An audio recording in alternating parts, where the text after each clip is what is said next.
Oh yeah, what's up everybody? My name is Corey, better known as the Seaman, and we are getting ready for some creepy, spooky, intense movie review stuff, man. We are going in spoiler-filled on this little treat, baby. I hope you know what I'm talking about, because if you don't, we got issues if you don't know what this music means, man. I'm like making sure he don't show up behind me. Michael Myers could pop up at any point once this music's going. So pull up a chair, man, take a seat. I am, of course, getting ready to dive in to all the spoilers on Halloween 2018. Oh, what a... You saw my non-spoiler review on this one. Good God, what an amazing job that this cast, this crew, everybody did, man. David Gordon Green just nailed making a Halloween movie. I mean, this feels... I said in my non-spoiler review, man. This movie earned the title of Halloween, right? I mean, this isn't, like I said, it's not Halloween again, like, oh shoot, we back! This is Halloween 2018. And it earns that title, man. David Gordon Green does a really, really good job of executing behind the camera, and from the screenplay side of things, him and Danny McBride, I thought, did a really, really good job. So we're just, we've already gotten into the spoiler free, right? We know all my thoughts on the movie, so let's get into what we saw in this movie. And it really starts with the opening, man. The opening sets a tone for this movie that was something that the movie needed. Like, it was the perfect tone for the movie. It was the perfect setup for where this movie was going. And we learned just recently that John Carpenter and Blumhouse kind of scrapped the original. They had an opening that was actually going to start back in 1978, right after everything happens in the first Halloween. And they were going to kind of retrograde some stuff to set things up for this movie. But realized to turn everything back into 1978 would be really expensive, and they had a really, really small budget. So about a week or two before filming, they came up with this new opening. That was just brilliant. I love the concept of we've been out of the Halloween universe for 40 years, according to this movie. This movie picks up 40 years after the first, and it's one of those, like, you sit there and you watch it, and it's like, oh man, having two podcasters start the movie is really, really smart, because that's the world we live in, man. These are the types of stories that are very popular right now. Things like Serial, which was really popular a few years ago. But these types of investigative podcasts are very, very in right now in the podcast universe. And having these two podcasters start the movie by going to the mental, facility that Michael's being held in. And, we've seen it in the trailer, you're outside in this big yard, and you got these, yellow squares around the inmates that you can't pass. And it's one of these scenes where he comes up, he starts talking to Michael. And this is one of the things in my non-spoiler where I said that there was something interesting they did with Michael that I thought added a layer, and it was showing pieces of his actual face. You never see it in full, but you see profile shots, different angles that kind of show you enough pieces where you can piece together some of what his face might look like. And what's really interesting in this scene is that's what's going on, and it kind of adds this layer to Michael Myers being Michael Myers, not being the Shape, which is what he's referred to in the script. And if you watch the credits, it'll say the Shape, not Michael Myers. And there is, by giving him the sequences without his mask, you're allowing Michael to have something that's his versus what happens when that mask comes out. And in the opening scene, he starts pushing. He's like, I have something to show you. He's like, talk, Michael, talk, speak. And he's holding the mask, and the entire mental institution starts losing their mind, hooting and hollering. The guard dogs start barking, and you see Michael almost turn but stop. And this was very important, because the doctor mentions that Michael is completely aware. He knows what's going on. He just chooses not to speak.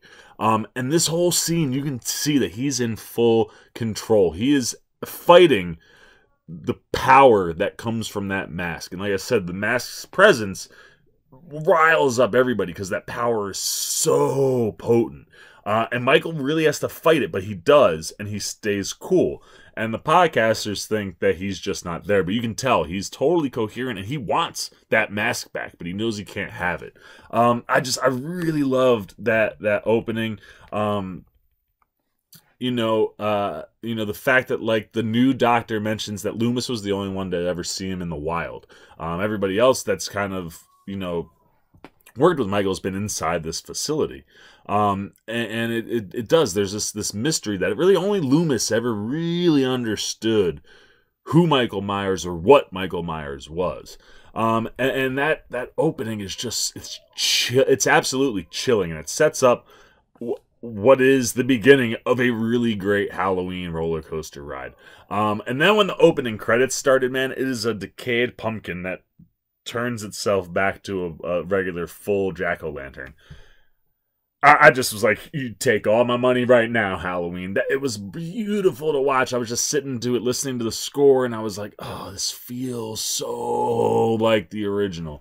And they really do a good job of utilizing John Carpenter's knowledge of the original, obviously, as one of the writers, and his score techniques. And the score in the movie, as I've said in my non-spoiler and plenty of times, the score in this movie is phenomenal. And the first time you hear that, oh, you're like, yeah, let's go. I'm so jacked. And it comes shortly after this opening, right? They go and they talk to Michael. They follow that up by going to talk to Laurie Strode, and it's really cool. I heard some people say, oh man, there's no resemblance of Laurie from the original, and why would there be? If that event traumatized her the way that the movie portrays, it's very logical that she could have become paranoid and crazy the way that she portrays it in this movie. And you get that at the opening, man. She lets them in, she's got like gates outside, she's got a bajillion locks. And then what's really weird is they end up bribing her to get in, right? She doesn't really actually want to talk to anybody. And then every question they ask, ultimately, like, you're just like, these questions you don't need to ask, and they're going to lead to her kicking you out, which is exactly what happens. By the time they finish with Laurie, the next time we see our podcasters is at that gas station. But before we can get there, obviously, we need Michael to be transferred from the place that he's at currently to this maximum security place that they're sending him. And before that can happen, we get like a normal day.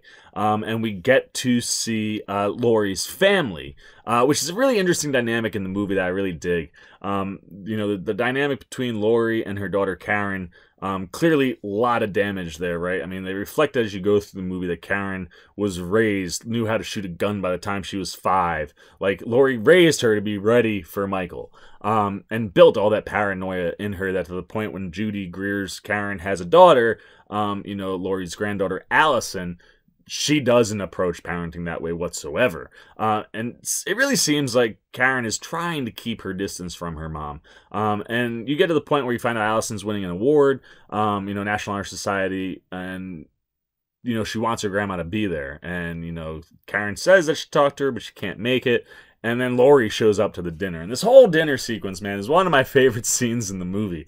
Because you get to see Toby Huss just rocking as Allison's dad while her boyfriend's there. They're just meeting the boyfriend for the first time. And it's really funny back and forth, and then interrupted by, Laurie is losing it at this point. She goes and she's sitting outside in her car, and Michael's being transferred at this point. And she knows that, so she's super nervous. She takes, like a swig of whiskey, and then she like gutturally screams before going into the dinner. Kind of shows up and is like, I've seen, like, I had a dream. I've seen it. He's coming. I've seen the shape. Like, something bad is going to happen. And Karen's like, Mom, you have to calm down. Sit down. And they kind of had this brief little dinner, you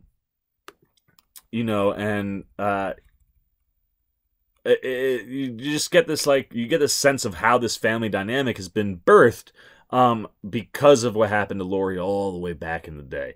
And while all this is going on, we jump to that transfer, and we start following this dad and kid. We're in their car as they're coming back, I think, from hunting, and they find the bus and everything, like the bus in a ditch. All these inmates are just walking in the streets, so the dad's like, I'm gonna go check this out. He's gone for a while, and we kind of stay with the kid. So the kid gets out, grabs a gun, starts walking around, can't find his dad, pops his head into the bus, and Dr. Sartain, Michael's new doctor, student of Dr. Loomis, pops up, is like, don't shoot, don't shoot. Naturally, the kid shoots right away, and it's like, oh shit, and hightails it back to the car. And when he gets in there, this is where we get to see right away how visceral this movie is and how it's not going to pull any punches. Michael is in the car, and we don't see his face, but we know it's him.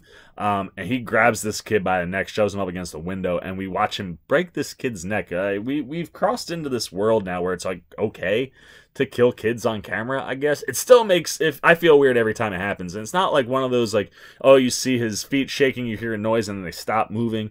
Like, you watch him go, and like, you hear, it sets the tone early for how visceral this movie is going to be. And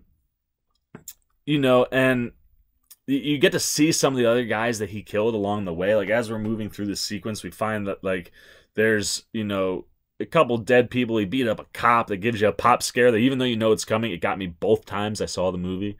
And then we kind of, we see this other dude that he broke his neck, and the way his neck is broken, it's like backwards like this and up, and it's just gory and grotesque looking. And you're like, oh man, dude, every murder in this movie is gonna be something. And then I like that we jump to the title card saying Halloween, October 31st comes up, classic. And we jump back to the podcasters, and they're at the cemetery where Michael's family is buried, where his sister is. And we remember in the original, Michael goes and actually steals, or not, maybe not the original, one of the earlier movies, he steals the grave. And it was like one of those, oh man, like, is he gonna take the headstone? And he doesn't, but he's there. Again, we can see him. We don't see the face clearly, but we know he's there. He knows where the podcasters are, and that's when he follows them to that gas station, where we get such a chilling sequence, man. Like, as he's heading toward the bathroom to follow Ryan Reese's Dana Haynes as she goes to the bathroom, we kind of follow through, like, following her boyfriend, or the other podcaster. I assume that they were dating, but her podcast partner, played by Jefferson Hall, Aaron Corey, he kind of goes into pay, and he sees that there's one dude who's just laying on the ground bleeding out, and the other guy's face is like smashed into the desk, and his jaw is dislocated and like moved weird, and all the teeth are missing. And he's like, oh crap, and he starts to head to the bathroom. At this point, this is where you see this scene from the trailer, where Michael is like torturing Dana. And I mean, the minute he drops all those teeth, you already start getting the chills, and you know it's coming, right? Like, he starts getting aggressive with the door. She tries to crawl under. He grabs her, and right as he's about to go in, she's screaming for help. Aaron comes running in, and that shot, I thought in the trailer it was like him banging his head against the door. It's him banging Aaron's face into the door, and he destroys this guy. How this guy is even remotely conscious by the time he's done is wild. And then he moves back to Dana, lifts her up, chokes her out, kills her, goes and gets the mask, man. And the minute he puts the mask on, like, the way the camera is shot and the way the score is, you're like, boom, here is Michael. Like, the shape has shown up. Michael Myers is gone. And it is, like, Michael is visceral, but the bits without him having the mask kind of gave this different version of Michael that we've seen versus what we see when he has the mask on. And if you think it's visceral there, man, it just continues to grow from that point. I love that, like, Green did little things, right? Like, he has a random creepy lady that's just kind of sitting there seeing all this stuff happening, nodding like, yeah, you're going to kill everybody at this gas station. And it's brutal, and you really, like, you just love watching that whole scene, and you're just like, oh, Michael is back, and Michael is scary, and he produces even bigger and better scariness as the movie progresses. The first time we get to see Michael, like, really have the mask on and get his first mask kill, he goes into this woman's house, and it's just a brilliantly shot sequence. It feels so classic Halloween. He goes into her garage, he grabs her hammer, he goes into the kitchen, kills her. We don't see it, you just hear the scream, and then he turns and sees a knife and walks over. The camera comes back in, we see later on, we see what he did to her, her head bashed in, but then he upgrades the weapon, man, for the knife. And it's just, and then you see him coming out and kind of walking across the grass from a distance, and I'm just like, oh, these classic Halloween shots. And this early bit, he just kind of goes to town, man. He goes into another house and like stabs some woman right through the face. You know, he's just taking people out as he's moving around, and then there's a baby, and you're like, oh my gosh, he's already killed a kid. Is he gonna kill a baby? And you find out Michael's clearly still in control. He has a line. He goes in, he just kind of looks at the baby, and then he leaves. Right? He's like, I'm not a baby killer. I'll kill a kid. The kid was a little dick with a gun. I'll kill a kid. I ain't gonna kill a baby. Which I thoroughly appreciated. Killing babies is not something that should be done on camera or in real life or ever. We shouldn't kill babies. They're beautiful, cute, and adorable. And Michael Myers even knows that. He's like, I'll let the baby be even though I killed mom. And it's that, I enjoyed watching him do these kind of visceral killings. And that brings us back to Andi Matichak's character, where she's talking to her best friend, you know, Vicky, and Vicky's like, yeah, I know I can't come to the dance, I'm babysitting, and this is maybe the best thing in the entire movie stems from this scene where Vicky is babysitting. Jabril Nantambu, who plays Julian, oh my gosh, she's on the phone with Andy, and she's like, Andy, come, like, just come here when the party, like, when the dance is over. You know, like, my boyfriend's coming over, and wow, what is he goes, she says, yeah, we're gonna get the Alakazam going on later on. And she hangs up, and Julian is sitting, this little black kid, man, sitting on the couch, and he turns, and he's like, don't bullshit with me, man. I know you talking about smoking weed up in here. I'm not stupid. And it just comes out of nowhere. And he's like, the Alakazam, like, he's like, I heard you people telling you're gonna smoke weed, like, Alakazam, get out of here with that, like, you're ridiculous. What, you think I'm a little tiny kid? He is a little tiny kid, but he knows what's up. And he's like, I'm gonna tell my mom on you guys if that's what you do. And she's like, yeah, well, I'll tell your mom about your browser history. He's like, no, don't do, we're deal, we won't say nothing about nothing.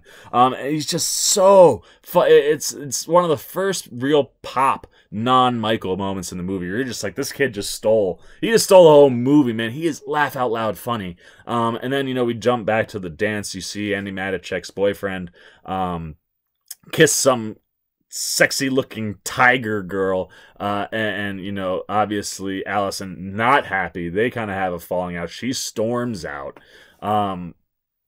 and at this point we cut back, you know, like that happens, we cut back, and Vicky is putting Julian down. And this is another scene we've seen in the trailer where Julian, like, you know, he's upstairs, she's downstairs, her boyfriend comes over, they're hanging out, you know, they start making out, and Julian's like, there's something in my room, come help. And he tells her to send the boyfriend Dave. Dave is played by Miles Rubens, and she's like, he's like, Dave, send Dave upstairs first. Vicky's like, I'll go. Look, come on, we'll go upstairs. She goes in, checks the whole thing, does this little thing where she's like, starts screaming like, no, like, get out of the room, and the kid's freaking out. She jumps out, like, ah, lays down. She goes to close that door. That's what the scene we've seen in the trailer, and he's like pushing it, and it won't shut. And you're just like, uh-oh, and she opens it, and Michael's there, and he slashes her, and Julian's like, oh shit, and he's just, literally everything out of this kid's mouth makes you laugh. And unfortunately, we don't ever come back around to Julian after he runs out. But that whole sequence, you know, Vicky ends up getting slashed to death. He tells Dave what's going on. Dave ends up getting pinned to the wall. All bad things. So now we cut back to Andy storming out, or Allison storming out, and her boyfriend, Cameron's best friend, follows her and kind of tries to make a move. She freaks out on him, and Michael shows up there. Then he hangs that dude on the fence, man. He's just like, ugh. And she takes off, man, screaming down the street, running door to door like, help. And it's exactly 1978 Laurie Strode running door to door after one of the first times she runs into Michael. And it's beautiful. And that running eventually leads her to Officer Hawkins. And she's in the back of the car. He has Dr. Sartain with him. At this point, he's recovering from his gunshot wound from, you know, the bus crash after he was shot.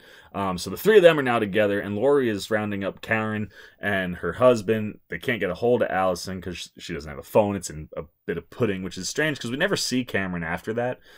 Just the same way, like, we never go back and see Julian after he ran away. So a couple things that get left unsaid, but they see Michael in the streets as Laurie's kind of getting everybody safe at her house. They run him over, and they go out. The doctor and Officer Hawkins go out to check on him, And, you know, Officer Hawkins is getting ready to shoot him like 2 more times in the head. He's like, I'm blowing this mother effer's head off so that we know it's over. And the doctor's like, no, you can't do that. And he whips out like this knife and stabs Hawkins to death like crazy. Allison's in the car freaking out. And next thing you know, like, he's bent over and he comes up and he's wearing the mask. And it's one of these moments in the movie where, like, it could rub people the wrong way. It kind of felt dumb-ish when you're watching it. But it gives the motivation for Michael to kill Sartain afterwards. Not that he needs motivation to kill anybody, but he has the power that the mask holds, right, from that first scene early in the movie. It's one of those, like, he had to have known when he finally, because they puts Michael in the car because he's not dead, right next to Allison, and he throws the mask in there. So at this point, the doctor's driving them towards the house because he wants to see what happens. He's like like this maniacal doctor that just wants to, like, push all the buttons to see what happens. And then, you know, when Michael kills him, the car stops. Allison gets out, takes off into the forest, and these other 2 cops that are guarding the front of the house kind of go on down, and Michael naturally destroys both of them, spins a couple heads around, things of that nature. Really more brutal killing. And then he heads toward the main house.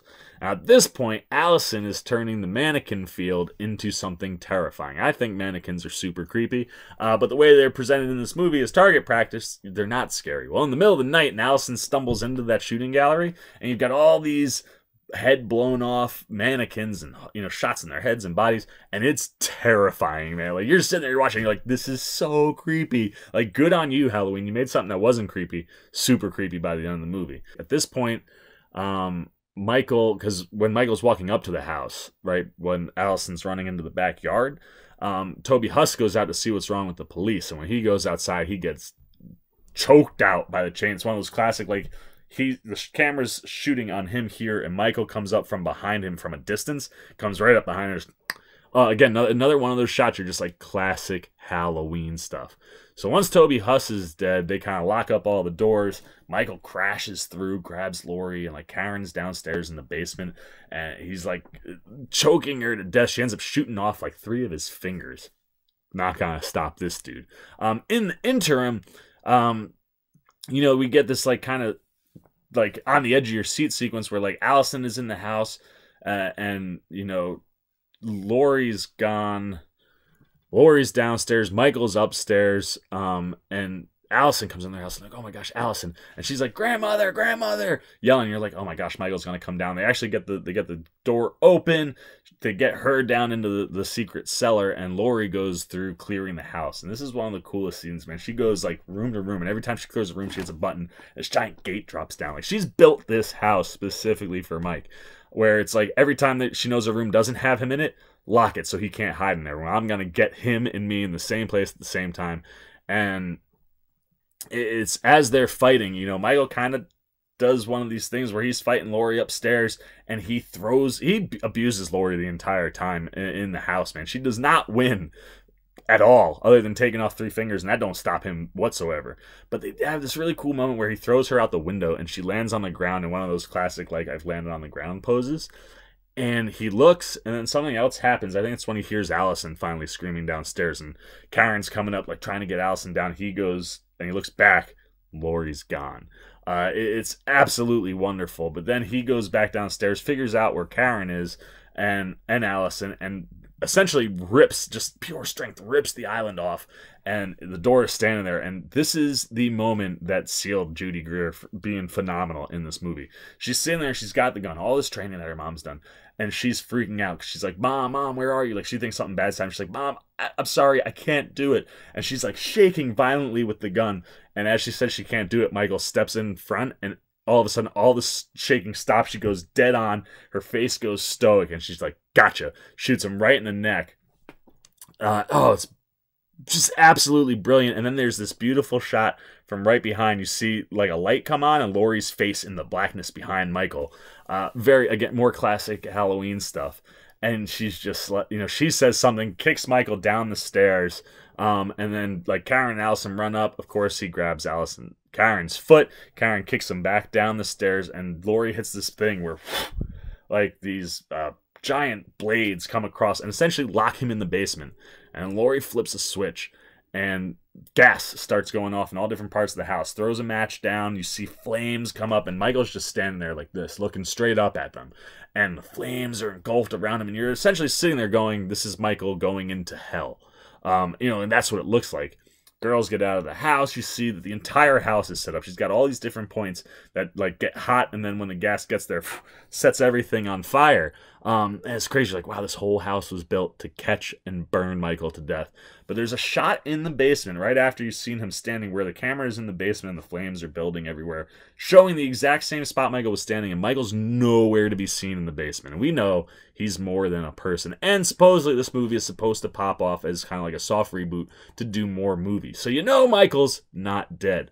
When the girls get outside, they hop a ride with a truck, and they hightail it out, and they think it's all over. Credits roll, and it's one of these things that was crazy, man. Like, when I was in the theater, I mentioned this in the non-spoiler review, there were some people that were like, that's it? And they stayed to the end, and if you stay to the very, very end of the movie, go through all the credits, at a point about in the middle of the movie, Michael puts the mask on, and you hear him breathing, and it's a very, very distinct sound of the breathing inside the mask. We've heard it in all the movies, and we hear it in this one in the middle. And if you stay all the way to the very, very end credits, you do hear that the Michael breathing, and I just sat there and went, he's still alive, he's coming back for sure. But oh my gosh, man, just a wonderfully well-made movie. Just a phenomenal cast. Everybody on the cast did such a great job. The writing duo of Danny McBride and David Gordon Green, and what David Gordon Green does behind the camera is just really, really well-made horror stuff. Blumhouse gold to get a hold of this, and bringing John Carpenter on board really, I think, elevated this and got it to where it needed to be. So there you go, man. Halloween 2018 spoiler review in the books. This movie is so good. If you're a fan, I've said it before, if you're a fan of the first one, you gotta go see this. You're gonna absolutely love it. It's so good. That's all the C-Man has to say about Halloween 2018. Now it's your turn, man. Spoiler review. Hit me with all the spoiler comments and thoughts down below. As always, if you like this movie, if you like the movie or my video, give me a thumbs up. And if you're new here, hit that subscribe and little bell so you get alerts every time I make a new video. For the C-Man Cinema Sit Down, I'm the C-Man, and I'm signing off. Peace! Hey, what's going on, everybody? C-Man here to let you know you can check out another video just by clicking here or here. And if you really want to be on the C-Man's good side, hit that subscribe button over there. Peace!